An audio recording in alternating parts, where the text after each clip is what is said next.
with something? No, I mean, Pete's dealing with, like, I think what a lot of the players are dealing with. He's tired, and I think I'm trying to recharge some batteries as best I can right now.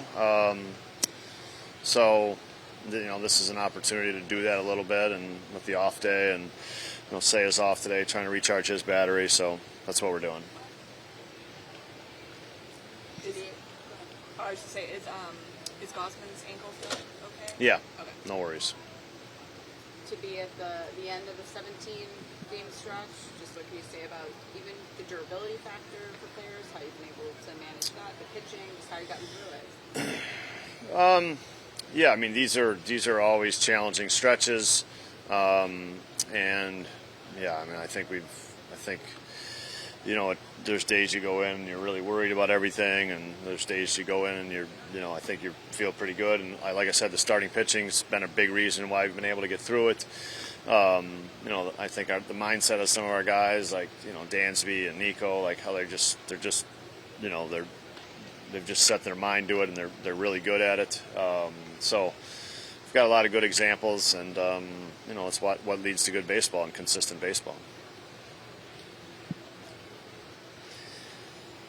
Along those lines, I don't know if you were asked the other day, Nico winning the Heart and Hustle again, just the consistency that he brings, and just the way he plays the game and goes about it, like you're seeing the pride he takes in going out there every day. Yeah, I mean, I think every player's kind of got their own gifts, and that's what's always fun to acknowledge. And I think that kind of award acknowledges a lot of Nico's gifts, and how he plays. And we don't give credit to guys sometimes for being mentally tough and mentally strong, and sometimes it's a little harder to see. It's not like being fast or something like that, but it's a trait that Nico definitely possesses, and he's on the top end of those charts of that trait, and I think that award kind of represents that. When you got a guy like Colin or Javi, taking on a different role here in the middle of the season, how nice is it to have buy-in, and what does it say about kind of what the goals are for this team? Yeah, I mean, look, I think there's two ways to look at it. I think that's their job, and on a team you got to make some sacrifices, and that's part of it, and that's going to continue to happen. We're going to continue to ask guys to do different things, and you don't always get what you want. That's kind of life, and if you want to do something great, I think, and those guys certainly have been asked to do other things, and it's important. And they may get an opportunity to start again for sure. But at this point, that's what they're being asked to do.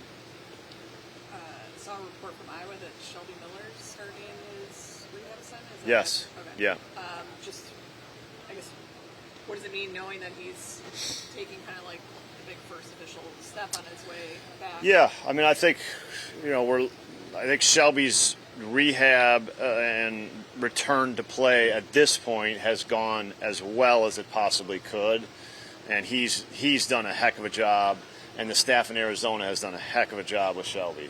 So we've got to a place that we probably didn't anticipate getting to in March when we signed him. Having said that, we got steps to go here still, so I wouldn't consider this Shelby Miller's back. This is coming back from a serious injury. His rehab's going to be a little longer, and we have to be a little safer with his rehab as well. So everything so far has been a credit, and this is a credit to Shelby. He's worked his tail off. I mean, he's been maybe a model for how you try to return from this injury, really. And so, we're all rooting for him, and we'll see what happens. Reports on Palencia's outing. Yeah. Everything was great. Happy with it. We just got to keep getting them out there. What can you say about the bench and just what they've provided, the depth, and how they've produced in those roles, the way they've embraced them? Talking about specifically, Taylor, yeah. Yeah, I mean, look, I think that the nature of our team is that it's, we're not really a platoon we don't have a lot of platoon kind of players. We have an everyday kind of group, and so the bench guys, have a little more uncertainty to them, and I think that really makes it hard. And Michael's probably been the leader of the group from that perspective in terms of how he's handled it and approached it, and I think that's what sets a great example for everybody. Tyrone's got great experience at it as well.